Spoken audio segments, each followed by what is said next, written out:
What is domestic violence? Domestic violence is when one acts in a way to intentionally hurt their partner. This includes physical and sexual violence, psychological violence, and emotional abuse. That all sounds pretty intense, right? Like it can't happen to just anyone? Well, it happened to me. My name is Courtney, and I'm a survivor of domestic violence. I'm just a normal girl. I graduated from college, I work a full-time job, and I have great relationships with my family and friends. Unfortunately, I fell in love with a man who broke me and made me live a completely different life for several months. Even family members and friends of a victim of domestic abuse are affected by the situation. A lot of times, they may not even know that it's happening to their loved ones. Courtney's ex turned her into someone she wasn't. She was so in love, but it was painful watching this all unfold. She would say things were great, even when she knew I knew they were not. Don't get me wrong, he cared for her deeply and was truly in love with her. But there was a side to him that ruined her. A side of him that he just could not turn off. He was my best friend in middle school and high school, and we lost contact once I went to college, but then we reconnected my senior year.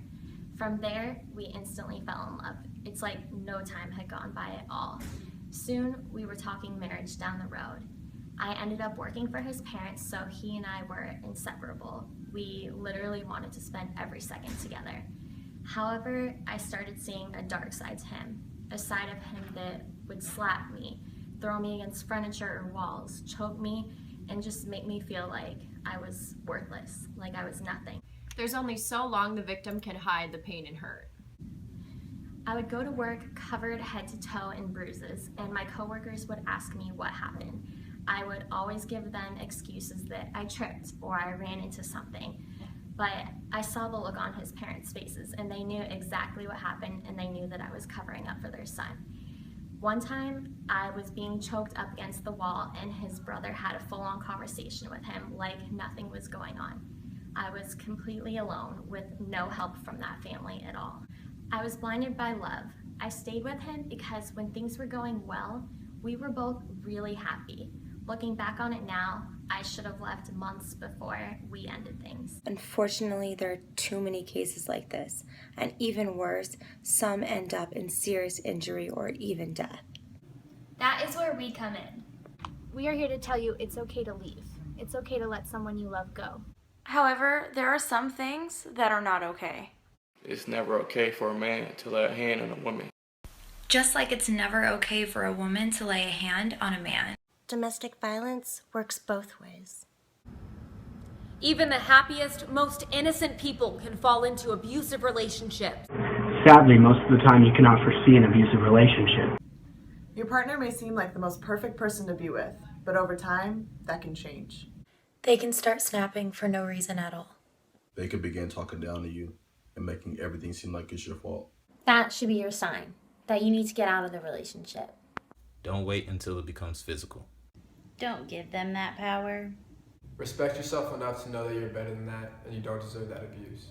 If you aren't sure what to do or you're feeling threatened, talk to someone you trust. In my case, it took me opening up to someone for me to realize how broken I was.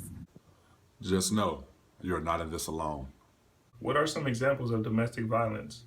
Telling the victim they can never do anything right. Embarrassing or shaming the victims of the put-downs. Controlling who the victim sees, where they go, or what they do. Anything that involves laying a hand on another person. Even threatening the victim's life or lives of the family and friends. None of these are okay under any circumstance.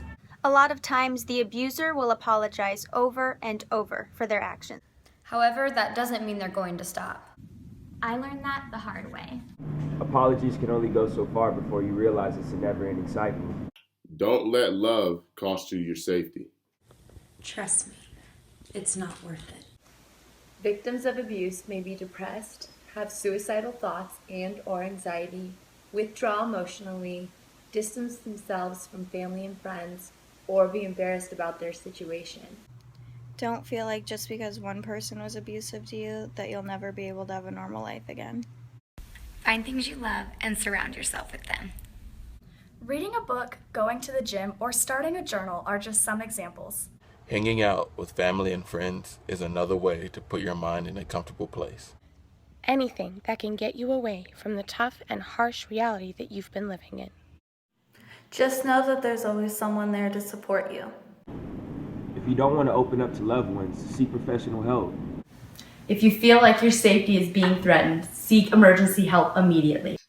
Don't keep everything bottled up because it will just eat at you. This message is for you. You are special. You are important. You are strong. You are loved. Nobody deserves to be abused. Remember, you're not alone. For more information, visit www.ncadv.org. If you are a victim of domestic violence, I hope my message touches you. I hope it inspires you to realize that you are better than that kind of relationship. If you aren't a victim, I pray that you pass along this message, because you never know that there could be somebody dealing with this and hiding it because they're scared.